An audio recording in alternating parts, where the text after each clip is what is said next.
So I would like to give you a new perspective of womanhood and wellness, the two words I love most. We in modern medicine try and keep society unhealthy, unwell, because that's our business. If all of you become well, I have no business at all.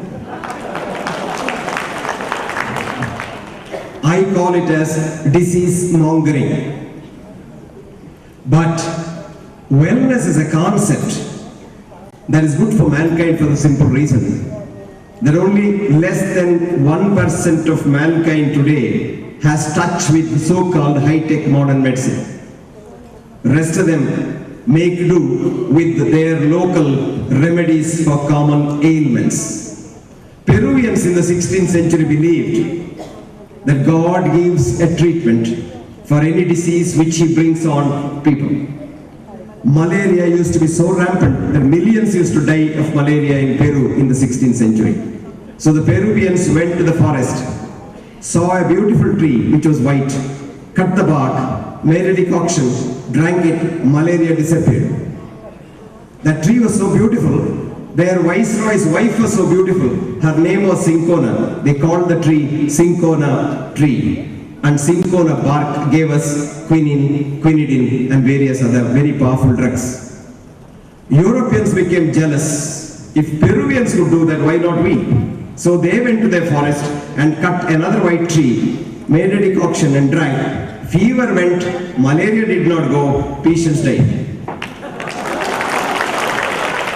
That is the willow bark from which we have got a very important drug, aspirin, acetyl salicylic acid. See? So if you follow nature, you get treatment for every disease. Now, wellness is your birthright. Remember that. You are born with an inbuilt immune system to keep you well till you die.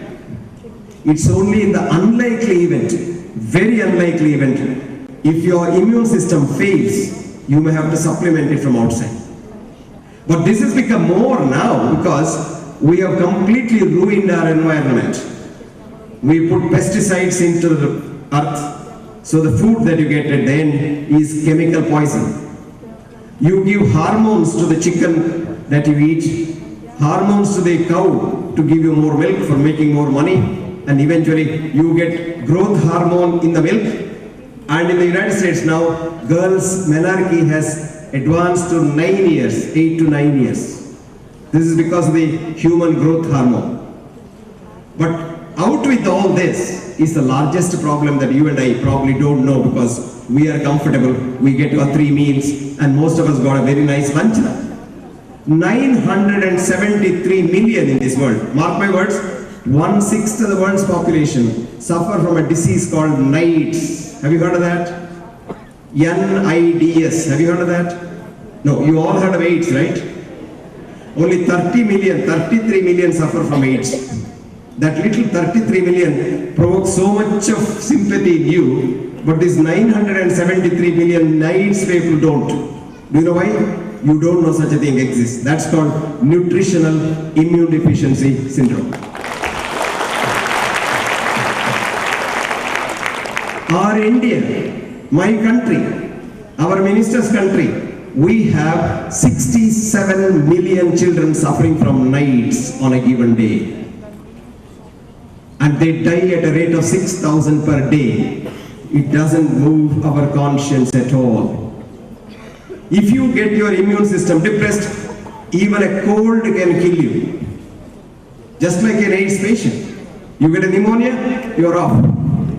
A child with the NIDS gets diarrhea, child meets his maker precautiously. Now this is our future, and for which the government in its wisdom in the last 10 years did what is called ICDS, Integrated Child Development Scheme. They spent 1,200 crores a year for 10 years from 1997 to 2007. And when they looked at it now, audit, in 1997, the incidence of malnutrition in children in India was 47%. In 2007, it is 46.4%. Why? Because after the child is born, the immune system is all formed.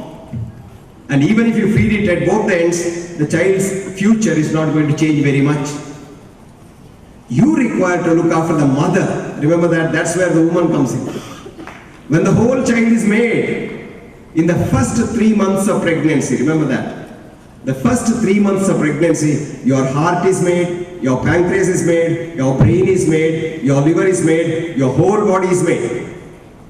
And if the mother at that stage doesn't have proper food, which most of our poor people all over the world do not, the child is formed very defective, a small child, a small pancreas. Even if this child survives, by the age of 30, if it eats good food, it becomes a diabetic. Small heart, it gets a heart attack at the age of 40. Narrow blood vessels, hypertension at the age of 30. See? And this child, even if you give 100% reservation to go to school, it doesn't have that part of the brain which is needed for studying called hippocampus major, which is also made in the first 12 weeks of pregnancy. So the child cannot pass primary school, even if you give free education, free food, do anything you like.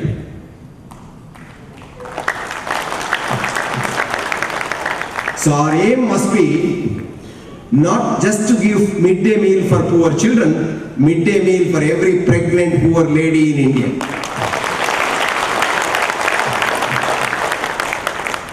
When I wrote about this 2 years ago, it got published in so many outlets. Nobody responded except 2 chief ministers of 2 states. I won't tell you who they are. These 2 people invited me and said, what are you talking about? And they have now started some schemes for looking after pregnant women. I like Peter's idea of Women's Congress. I always used to tell my students, if I educate a man, I have educated one human being. If I educate a woman, I have educated a whole generation.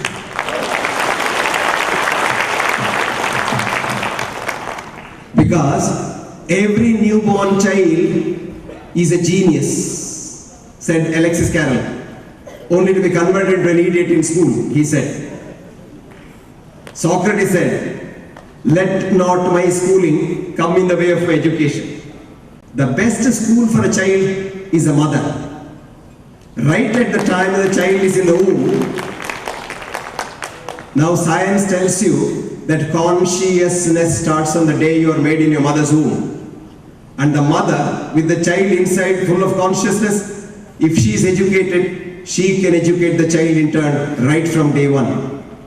And when the child comes out, for the next 3 or 4 years, when the mother is very close to the child gets education again. And that mother's health is good, the child's health will be good for the rest of the child's life. I want every mother to feed her child. Breastfeeding is the only thing that will give you a very strong immune system for the rest of your life.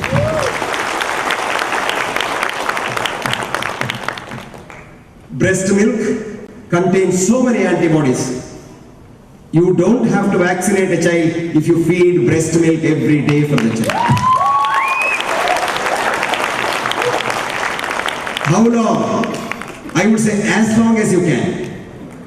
3 years, 4 years, go ahead. 5 years, it doesn't hurt your health either. It's the best family planning method. As long as you feed the child, another child doesn't get formed in the womb.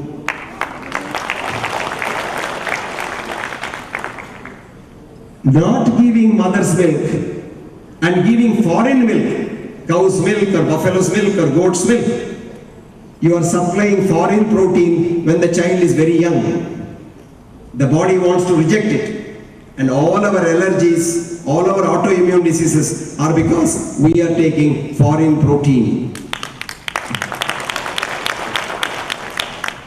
A child which doesn't get mother's milk at all, if the mother is dead, that child gets a peculiar disease which is very commonly seen in Africa, which is called marasmus. The child bloats up and dies very young. But if a child has a poor mother who gives little milk but nothing more, the child gets another disease called kwashiorkor, where the child doesn't have any protein at all.